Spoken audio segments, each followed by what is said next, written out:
Hi friends, வீடியோக்கு ஒரு like கொடுத்துட்டு நம்மளை ஃபாலோ பண்ணாதவங்க ஃபாலோ பண்ணி வச்சுக்கோங்க. இன்றைக்கி என்னென்னு பார்த்தீங்கன்னா, நீங்கள் கேட்ட ஒரு சில கேள்விகளுக்கு எனக்கு தெரிஞ்ச பதிலாக சொல்ல போகிறீங்க. அதில் ஃபஸ்ட்டு எல்லாருமே காமனாக கேட்ட கொஸ்டின் என்னென்னா, ஜிஎஸ்டி எடுத்து சேல்ஸ் பண்ணலாமா இல்லை ஜிஎஸ்டி எடுக்காமல் சேல்ஸ் பண்ணலாமான்னு கேட்டிருக்கீங்க. அதில் என்னோடய ஒப்பீனியன் பார்த்தீங்கன்னா, நீங்கள் ஜிஎஸ்டி எடுத்துகிட்டு சேல்ஸ் பண்ணால் தாங்க நல்லது.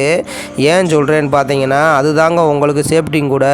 எதுக்கு சின்ன உதாரணம் சொல்கிறேன் பாருங்கள். நீங்கள் சப்போஸ் ஜிஎஸ்டி எடுக்காமல் சேல்ஸ் பண்ணீங்கன்னா அப்போ என்ன நடக்கும்னு உங்களுக்கு அந்த ஐடியில் நல்லா சேல்ஸாக போய்கிட்டு இருக்கு. அப்போது சப்போஸ் நீங்கள் நிறையா கேட்டகரி கொண்டு வரீங்க அப்படின்னா உங்களால் தொடர்ந்து அதில் சேல்ஸ் பண்ண முடியாதுங்க. மீஷோக்காரங்க டக்குன்னு என்ன பண்ணுவாங்கன்னா, உங்களோட ஐடியில் இந்த ப்ராடக்ட்லாம் நீங்கள் சேல்ஸ் பண்ண முடியாதுன்னு சொல்லி ஒரு ரிஸ்ட்ரிக்ஸ் கொண்டு வந்துடுவாங்க. ஸோ உங்களால் பார்த்தீங்கன்னா தொடர்ந்து சேல்ஸ் பண்ண முடியாத நிலைமைக்கு போயிடுவீங்க. அப்புறம் இருந்தும் ஜிஎஸ்டி எடுத்தால் இதே ஐடி யூஸ் பண்ணலாமான்னு கேட்குறீங்க. கண்டிப்பாக இதே ஐடி யூஸ் பண்ண முடியாதுங்க. நீங்கள் வேறு ஐடி தான் ஓப்பன் பண்ணி ஆகணும். அதுக்கு தான் நான் முன்னாடியே என்ன சொல்கிறேன்னா, நீங்கள் சப்போஸ் மீஷோவில் சேல்ஸ் பண்ண வர்றீங்கன்னா கண்டிப்பாக ஒரு ஜிஎஸ்டி எடுத்துகிட்டே வந்துடுங்க. அதுதாங்க நல்லது. ஏன்னா அதாங்க உங்களுக்கு சேஃப்டியும் கூட. நான் உதாரணமும் சொல்லிட்டேன். ரெண்டாவது எல்லாருமே காமனாக கேட்ட கொஸ்டின் என்னென்னு பார்த்தீங்கன்னா, நான் இப்போ சேல்ஸ் இது பண்ணிட்டேங்க, ஜிஎஸ்டி எடுத்துட்டேன், லிஸ்டிங்கும் பண்ணிட்டேங்க, எனக்கு ஆர்டரே வர மாட்டேன்டுது, நான் என்ன தாங்க பண்ணுறதுன்னு சொல்லி காமனாக கேட்குறீங்க. நான் ஒரே ஒரு பதில் தாங்க சொல்லுவேன். நீங்கள் நல்லா ரிசர்ச் பண்ணி குவாலிட்டியான பொருளை நீங்கள் லிஸ்டிங் பண்ணியிருந்தீங்கன்னா கண்டிப்பாக உங்களுக்கு சேல்ஸ் வருங்க. நீங்கள் ஒரு மாதம் இல்லை, ஒரு 2 மாதம் இல்லை, நீங்கள் 3 மாதம் கூட வெயிட் பண்ணுறதுனால தப்பு இல்லைங்க. நீங்கள் ஆனால் ஜிஎஸ்டி மட்டும் நில்லுன்னு சொல்லி ஃபைல் பண்ணிடுங்க.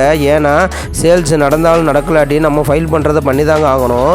ஸோ நீங்கள் பொறுமையாக இருந்தீங்கன்னா எந்த விஷயத்தையும் சாதிக்கலாங்க. அதனால் நான் என்ன சொல்கிறேன்னா, உங்களுக்கு நீங்கள் சரி நம்ம லிஸ்டிங் பண்ணிட்டோம், ஆர்டர்லாம் ஆட்டோமேட்டிக்காக வந்துடும் அப்படின்னு நினச்சிக்கிட்டு இருக்காதீங்க. கண்டிப்பாக வருங்க, வராமலாம் போகாது.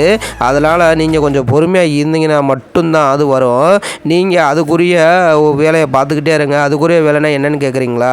நீங்கள் உங்கள் லிஸ்டிங்கை நல்லா குவாலிட்டியாக கொடுத்துருக்கீங்களா, கரெக்டான கேட்டகரியில் கொடுத்துருக்கீங்களா, அது போக பார்த்தீங்கன்னா இமேஜ் குவாலிட்டி நல்லா கொடுத்துருக்கீங்களா, இதெல்லாம் நீங்கள் 1க்கு 2 தடவை செக் பண்ணி பாருங்கள். எதனால் வியூஸ் போகலன்னு சொல்லிவிட்டு உங்களுக்கே ஒரு அண்டர்ஸ்டாண்டிங் ஆகுங்க.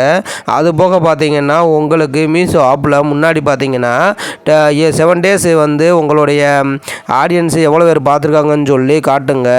இல்லைன்னா டெய்லியும் வியூஸும் உங்களுக்கு காட்டுங்க. ஸோ அதோட வியூஸை பாருங்கள். வியூஸ் உங்களுக்கு நிறையா ஆர்டர் வராமல் இருக்குன்னா நீங்கள் ஏதோ ஒரு இடத்த தப்பு பண்ணிக்கிட்டு இருக்கீங்க. அந்த தப்பை நீங்கள் சரி பண்ணால் மட்டும்தான் இதில் நீங்கள் சர்வே ஆக முடியுங்க. ஸோ நீங்கள் என்ன பண்ணுங்கன்னா, அதில் வியூஸ் உங்களுக்கு போகலைன்னா ஆட்ஸ் இருக்குங்க. எடுத்தோடனே ஆட்ஸ் நான் ரன் பண்ணாதீங்க. ஏன்னா சில பேர் ஆட்ஸை பற்றி தெரியாமல் என்ன பண்ணுவாங்கன்னா, நீங்கள் ஃபஸ்ட்டு உள்ளே வரும்போதே ஆட்ஸை பற்றி தெரியாமல் இருக்கும். அவங்களே ஆட்டோமேட்டிக்காக ஆட்ஸை ரன் பண்ணி உங்களுக்கு பெனால்ட்டி ஏற்படுத்திடுவாங்க. இதுதாங்க நீங்கள் கேட்ட காமனான கொஸ்டின். நெக்ஸ்ட் வீடியோவில் இதே மாதிரி நிறையா நான் சொல்கிறேங்க. பாய்.